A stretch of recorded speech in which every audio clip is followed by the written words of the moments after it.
ISO. It is your camera's sensitivity to light.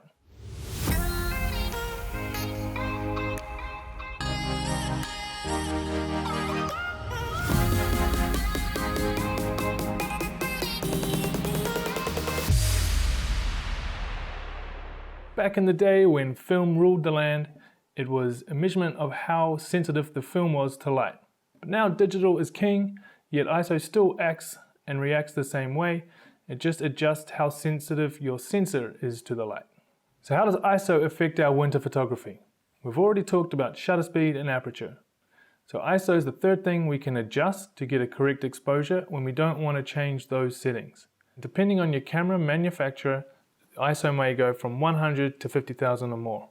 But this comes with a caveat where the higher the number, the worse the image looks. It gets little things like noise and grain and the image just looks bad.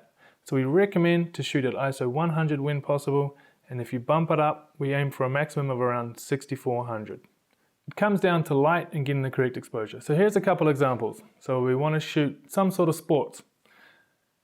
You've got a fast shutter speed, you've set your aperture to a depth of field you want, or at least you've opened it right up to get more light in, yet your image is still too dark.